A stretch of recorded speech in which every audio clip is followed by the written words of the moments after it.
Welcome to our series on Ignatian wisdom. I'd like to recall a memory I had from my tertian year, which I spent 1988-1989 in Britain and Ireland, finishing up my Jesuit training, making a long retreat, and studying Jesuit history and spirituality for that year. Part of that year, I worked in a parish in London, and one day a Jesuit friend of mine went out for an excursion. He was visiting, and so we drove up the Thames Valley, and we went off the Thames Valley at Henley and went up this road up in the hills. We passed a great house, and the whole countryside is filled with great houses. Now we passed this great house. It was called Stoner House. It was open for tours, and so we stopped in and took the tour. To our surprise, Stoner House has been in a family that has remained Catholic over the centuries.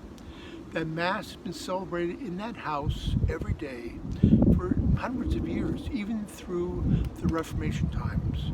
Now, the house was out of the way, it wasn't in the city, it was kind of isolated, but there's been a faithful family in that house living, from the Stoner family, from the 1500s and even before that. But also, that house sheltered St. Edmund Campion, who was one of the English Jesuit martyrs. He lived there, he had his printing press, and he used that house as a basis for his ministry, secret ministry to Catholics in the area while he's being hunted. And he successfully hid there in that house for several years. He was eventually caught and martyred, but he lived there in that particular house. Now, in houses much like that, where Jesuits and the Austin priests would live throughout various great houses throughout Britain, there would be hiding places.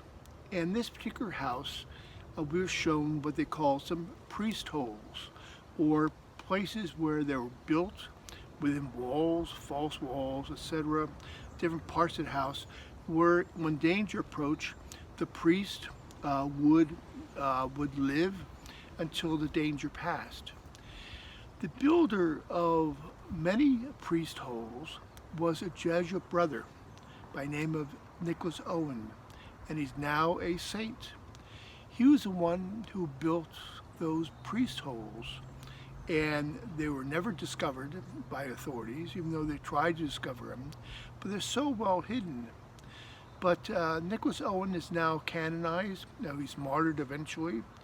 But the lesson for me is that he used his ingenuity, his skills at carpentry, his skills at hiding places, building things, designing a livable space, so that priests could minister to others and have a safe place to hide during time of persecution. Again, it's because of his labor, his practical skills, that made the success of the English Jesuit mission possible. So St. Nicholas Owen is a lesson for us that all of our skills, no matter what they are, can contribute to the building of the kingdom of God and the preaching of the gospel. So thank you very much for listening to our Ignatian wisdom today.